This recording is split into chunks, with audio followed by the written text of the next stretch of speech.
Insegurança.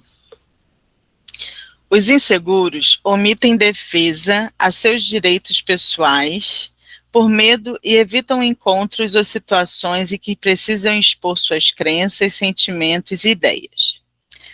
A insegurança traz como características psicológicas os mais variados tipos de medo, como o de amar, o da mudança, o de cometer erros, o da solidão, o de se pronunciar e o de se desobrigar O inseguro não confia no seu valor pessoal, desacredita suas habilidades e desconfia de sua possibilidade de enfrentar as ocorrências da vida, o que o impulsiona a uma fatal tendência de se apoiar nos outros. Por não compreender bem seu poder interior, apega-se na afeição do cônjuge, filhos, outros parentes e amigos, e assim acaba dependendo completamente dessas pessoas para viver. Em vez do amor, é a insegurança a principal fonte que o une aos outros. Por isso, controla e vigia em razão das dúvidas que tem sobre si mesmo. O inseguro, por não saber que não pode controlar os atos e atitudes das outras criaturas, cria grandes dificuldades em seus relacionamentos, gerando, consequentemente, maiores cobranças e barreiras entre eles. A hesitação toma o criatura incapaz de se sentir bastante firme para agir. Nunca possui certeza suficiente e quer sempre mais se certificar das coisas. É excessivamente cauteloso e vigilante. Está constantemente de sobreaviso e desconfiança de tudo e de todos, por causa do medo das consequências futuras de suas ações do presente. Os inseguros desenvolvem muitas vezes uma devoção mórbida em relação às causas e aos ideais, ou se associam a um parceiro forte e dinâmico para compensar sua necessidade de apoio. Desculpa, a gente quer por aqui uma outra coisa. Sua necessidade de apoio, consideração e segurança. No primeiro caso, eles podem assumir diante do mundo a posição de crentes exaltados, querendo convencer todos de uma verdade que eles mesmos não acreditam. No segundo, buscam alguém que lhes corresponda ao modelo de seus genitores para que novamente venham a se nutrir da autoridade, decisão e firmeza que encontravam nos pais quando crianças. Muitos ainda buscam refúgio numa atividade intelectual e se colocam, por exemplo, na posição de autoridade literária como estratégia emocional, a fim de estimular em torno de si uma atmosfera de bem-informados e, portanto, grandiosos e seguros. Kardec, discípulo de Jesus, pergunta aos instrutores espirituais: quando um espírito diz que sofre, de que natureza é o seu sofrimento? A espiritualidade elaborou a seguinte resposta: angústias morais que o torturam mais dolorosamente do que todos os sofrimentos físicos. Angústias morais podem ser entendidas como a fragilidade que se encontra as criaturas inseguras, a sensação de mal-estar que sentem por acreditarem que estão constantemente sendo observadas e julgadas, e também pela perpétua situação mental de vulnerabilidade diante do mundo. Os inseguros não são assertivos. Em outras palavras, não se expressam de modo direto, claro e honesto. Omitem defesa a seus direitos pessoais por medo e evitam encontros ou situações em que precisam expor suas crenças, sentimentos e ideias. O título de Senhor de si mesmo poderá definir bem a segurança e a firmeza de Jesus Cristo. Suas palavras: seja, porém, o vosso falar sim, sim, não, não. Ainda hoje ressoa, convidando todas as criaturas à autonomia espiritual. Realmente, o comportamento assertivo do mestre e sua significativa liberdade de expressão revelavam franqueza em dizer o que pensava, segurança de olhar, ouvir e convidar qualquer um, independência de exprimir seus sentimentos com absoluta transparência, liberdade de pedir o que quisesse, coragem de correr risco para concretizar tudo aquilo em que acreditava. Essas alegrias os inseguros não sentem. Seguindo, porém, os passos de Jesus, nosso guia e Senhor, a humanidade alcançará a estabilidade e serenidade interior que busca há tantos séculos, conquista dos seres despertos e amadurecidos do futuro.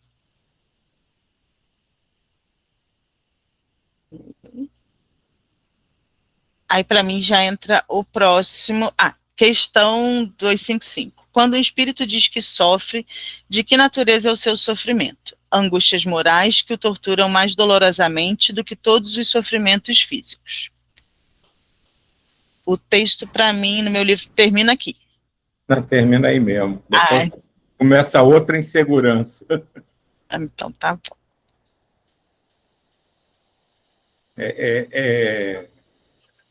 Isso é interessante, né? Como essa coisa da insegurança mexe com a gente, né? Em vários aspectos, né? E junta, né? De certa forma, essa insegurança ela vem apoiada em todos esses outros sentimentos que a gente já leu, né? Nas dores, né? Todos eles têm um pouquinho, né? Contribuindo para essa insegurança que todo mundo sempre tem em graus variáveis, né? Mas que nenhum de nós se sente absolutamente seguro sobre nada, né?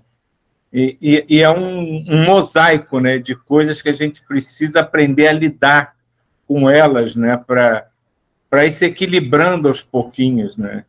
É um esforço assim, acho que talvez um dos esforços mais grandiosos que a gente precisa fazer é tentar juntar essas pecinhas para se sentir mais firme, né, mas não tão inseguro, né, em relação às coisas, né.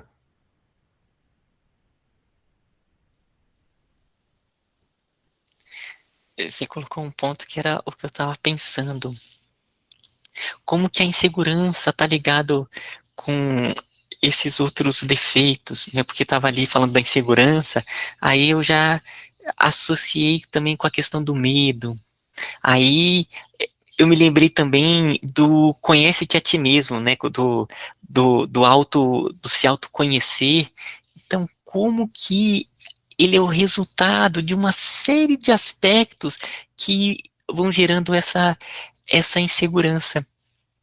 E que lá no fundo é esse aspecto de a gente conseguir se entender e saber qual é a nossa missão, o que está sendo pedido, como que a gente se integra com os mentores, com o mundo maior para realizar algum trabalho, porque eu acredito, né, a gente está seguindo esse caminho, mas a gente sabe que aí são séculos e reencarnações em que isso vai se aprofundando, à medida que a gente vai se juntando com essa linhagem espiritual para realizar aquilo que nos foi confiado, aquilo que nós nos programamos, surge uma força, uma segurança que o ser ele vai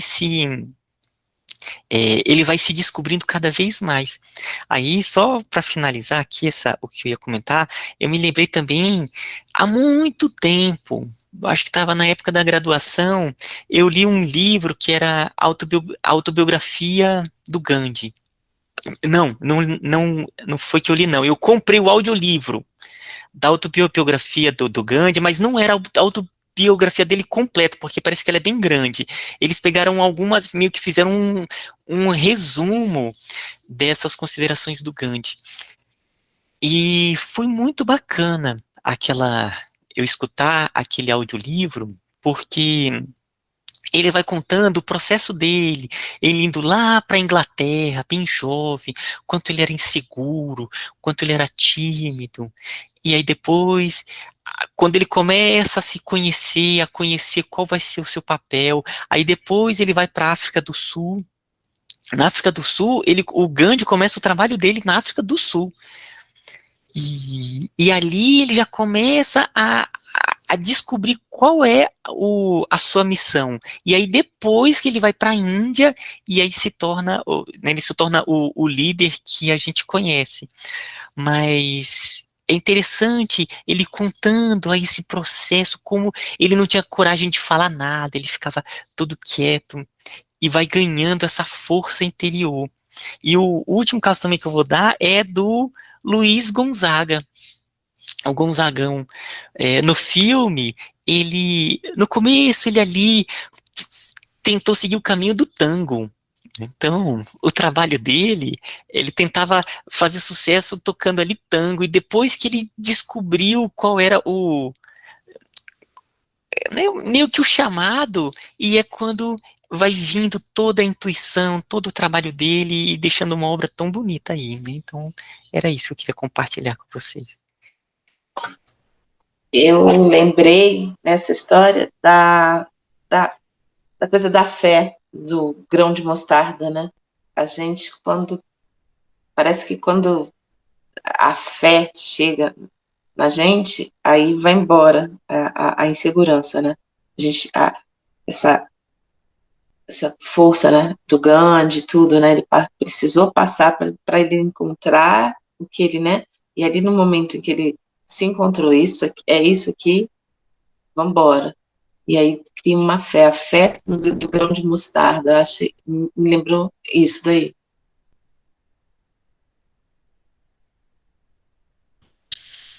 À medida que eu fui lendo, eu pensei não só em relação à própria pessoa, né, dela, do desenvolvimento dela, mas também da nossa interação com as outras pessoas, né? O que a gente fala e como a gente acolhe as pessoas de forma a que ajude que elas se desenvolvam ou que atrapalhe o desenvolvimento delas, né? Que façam com que elas se sintam um pouco mais firmes e seguras para se desenvolver, ou que gerem mais dúvida e mais insegurança e fortaleçam um aspecto que já é difícil para ela. Então, me veio muito nisso, assim, como, de certa forma, a gente também pode contribuir com esse processo de desenvolvimento dos outros. E esse processo da gente lidar com as inseguranças, ele não é linear, né? Ele é meio que aleatório, né? Você vai vencendo uma etapa, aí você se conecta a outra coisa, ele não é aquela coisa linear, você vai passo a passo vencendo as suas inseguranças e vai, numa sequência, vai ficando cada vez mais seguro. Você lida com uma situação e consegue se equilibrar naquilo, aí você não sente mais insegurança quando você está naquela situação, mas outras ainda te desequilibram. Aí você vai para outra, então é uma coisa meio aleatória, né? Conforme, digamos assim, o dia a dia vai se apresentando para a gente vai captando as mensagens e vai tentando entender e vencendo, né, a coisa. Então, acho que talvez isso seja também um fator de dificuldade para a gente, porque não é uma coisa linear. Então, às vezes, você se sente muito seguro em relação a alguma coisa e se apresenta numa outra situação minutos depois e você sente o seu chão ser roubado.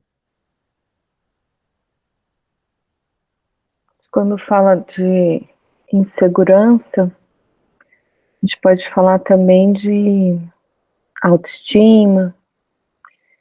E quando eu falo de insegurança, eu fico pensando assim, eu tô me Ai, desculpa, peraí. Eu fico me comparando a alguém para eu ficar inseguro, né, ou alguma coisa. Então, assim, a última mensagem que nós recebemos aí falava: não existem limites, não se coloque limite. Então, quando eu me coloco em comparação com alguém, com alguma coisa, aí essa insegurança vem. Mas quando eu acredito que eu sou um ser único, né, amor puro, e eu começo a viver isso, todas essas ilusões desaparecem, né? Então, por isso que eu digo que está muito ligado à autoestima. Quando fez referência aos pais, lá em cima no texto, eu fiquei pensando, que ele fala assim, às vezes o inseguro vai buscar uma figura que traga segurança como os pais, mas às vezes a insegurança veio da própria criação, né? E isso que a Elisa falou, desse olhar, né, de cuidadoso, é o olhar materno, né, maternal. Que a gente quer que o outro, né, dá subsídio para o outro também. Mas tudo que fala para a gente buscar a gente mesmo, assim, pensar na gente, sempre na gente. Eu tinha até comentado isso antes de iniciar com a Sani, que fala assim, quando eu acho que eu posso, né, que eu tenho essa ilusão de achar que eu posso criar algo para o outro, aí eu já me limitei. Então, olhar sempre para a gente, né, essa é a minha visão agora, assim, olhar para mim e expandir, expandir, expandir. É como a nossa vibração, irradiação, expandir, irradiar e que vá onde tem que ir. Né? Eu não sou o senhor de a senhora de nada, né? E eu não tenho essa possibilidade de fazer aí outras coisas na vida das outras pessoas, acreditar que eu sou um ser único, ilimitado, né? Com todas as possibilidades possíveis. Buscar isso em mim. Posso trabalhar em mim. É essa visão que tá vindo para mim agora. Eu acho que a insegurança também ajuda a impedir um pouco de você se sentir prepotente demais, não? Tipo, pô, eu sou foda em tudo, ou, tipo, eu sou bom em tudo, então, pô, nada, tá todo mundo abaixo de mim. Eu acho que um pouco de insegurança também, um pouco, né? Não você ser uma pessoa insegura, mas um pouco também te ajuda a não se achar demais. Eu já vejo mais como a Neuza falou. Acho que a insegurança não é uma coisa que vai te trazer bem. Ela te limita e acaba impedindo que você se expanda. Eu até posso entender essa história de você entender que você é um ser único, com todas as capacidades do universo à sua disposição, pode causar um certo medinho, né? E você, pô, será que é isso mesmo? E ficar até um pouco inseguro por isso. Mas acho que a insegurança em si não pode ser o que você vai usar como limitante para você não demonstrar um lado seu que pode ser negativo. Isso aí eu já não concordo contigo, não, Solange. Não acho que a insegurança possa ser um mecanismo de evitar que você dê vazão à sua vaidade, ao seu ego, à sua prepotência. Eu acho que é outro tipo de equilíbrio que a gente tem que alcançar. Não usar um efeito negativo sobre nós mesmos. É que eu não considero que seja um efeito negativo. Por exemplo, a insegurança pode salvar a tua vida. Em vez de você sair que nem um louco, escalando qualquer montanha, ou pulando de qualquer lugar, ou mergulhando. Vou mergulhar com os tubarões porque eu acho legal. Então, eu acho que um pouco de insegurança não é algo negativo. Mas Mas aí não é. você não está falando em segurança, você está falando em medo mesmo. Não, mas é insegurança, não é medo, é insegurança. Eu não acho que seja medo. Aí bom. Eu penso assim, ele fala no texto alguma coisa sobre controle, né? Eu acho que, no fundo, o inseguro, quando é muito inseguro e tudo, é a questão de controlar, né? É ter o controle de tudo. Então, quando você sai da zona de conforto, você fica com medo. E aí você o tempo todo está querendo, muito inseguro, ele está querendo estar dentro da sua zona de conforto, onde tudo ele pode controlar, ele sabe o que vai acontecer ali na frente, o que não vai, seja nos relacionamentos, seja, né, em todas as situações, é ter um controle sobre as coisas. E como a vida, né, você não tem como controlar, aí bate essa insegurança. E seja aonde? Se a gente vai numa entrevista, seja de trabalhos, no trabalho, uma coisa nova, num relacionamento e tudo, a gente quer ter um controle e deixar acontecer, né? Estar livre, aberto ao que vai acontecer, independente sem pensar o que vai acontecer ali na frente, deixa a gente menos inseguro, seja em todas as situações, né? Espirituais, físicas, no que seja, eu vejo assim, é uma questão de querer controle. Como não conseguimos ter controle sobre tudo, nos tornamos inseguros em alguns momentos, eu acho. Diva, vou fazer um comentário também sobre esse ponto que você colocou e que a Elisa colocou com relação ao outro. Que eu estava lendo o texto, estava realmente mais pensando comigo mesmo. E a Elisa levantou essa bola e eu abriu assim uma percepção realmente como que a gente age com os outros. E eu me lembrei na sala de aula. No começo, quando eu comecei a dar aula, né, que eu era assim, aquela coisa bem tudo. E aos poucos, quando eu comecei a orientar, percebi que à medida que ia dando autonomia, o quanto eu me surpreendia, sabe? Teve uma disciplina, uma matéria optativa. A matéria optativa a gente tem muita liberdade para ir realizando a disciplina de acordo com como que a turma ela vai recebendo.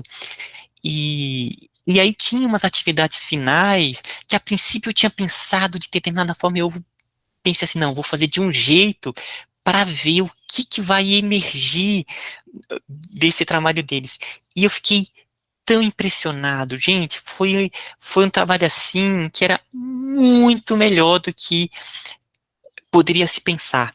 E aí uma das experiências que a gente fez foi de escrita colaborativa, onde a gente pegava assim, era para escrever e todo mundo ao mesmo tempo escrevendo, sabe? Então, a gente ia escrever, na época eu estava ainda em Jataí, né, na Universidade Federal de Goiás, mas lá no campus de Jataí, no interior, era um local bem isolado lá. E aí, lá junto com eles, eu fui fazer uma experiência que era escrever a história do Galileu, só que se passar em Jataí, por isso que eu falei em Jataí, porque era como se o Galileu estivesse em Jataí. Nossa, gente, foi surpreendente. Então a gente só colocou assim as etapas, como se fossem uns marcadores da vida dele, e aí eles juntos começavam ao mesmo tempo escrevendo, né? Então ficava todo mundo escrevendo a mesma frase e mudando, e nisso foi surgindo um texto, mais um texto, que, gente, dava um livro, porque aí eles foram pegando os personagens e colocavam junto com as personalidades dos professores, e foi uma coisa tão sensacional. E aí comecei a perceber todo o potencial disso, sabe? E com os estudantes, nas orientações, comecei a trabalhar muito com esse aspecto da autonomia, e cada vez mais deixando com que eles sigam o caminho deles, e muitas e muitas vezes eu me surpreendo, outras não, outras acaba que eu tenho que ir junto e tá levando porque eles não dão conta, porque até lidar com a autonomia, tem uns que fazem muito, outros eles não conseguem lidar com a autonomia, então você vai percebendo até quanto você dá e não dá, mas então era essa experiência que eu queria colocar, e que eu acho que realmente vai ser a pedagogia do terceiro milênio que está vindo, que é a pedagogia da autonomia. Cada vez mais está trabalhando com autonomia, mas não individualismo, né? Ele conseguir ter autonomia, mas percebendo se inserir no coletivo, no todo, realmente gerando uma inteligência coletiva ali. Deixa eu fazer uma pergunta. Quanto vocês acham que a insegurança em si pode ser o gatilho de você começar a vencer as suas próprias inseguranças?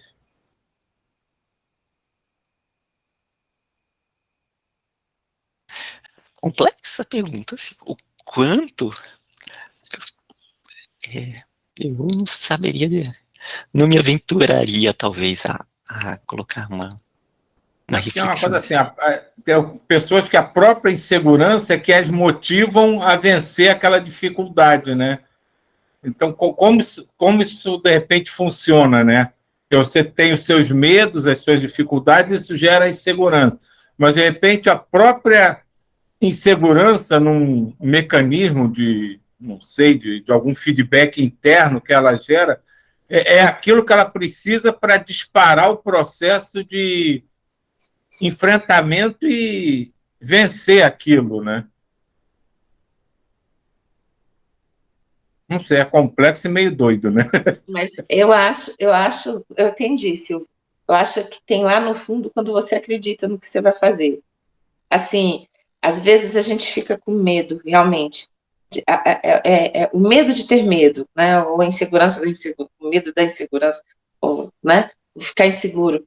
Porque quando alguma coisa lá dentro está dizendo para você, esse é o caminho, aí você respira e fala assim, agora eu vou vou enfrentar todas as minhas inseguranças e vou em frente.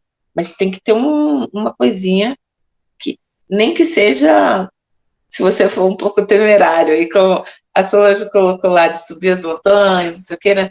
Por exemplo, tem coisas que eu acho que a insegurança e o medo ficam meio próximos às vezes.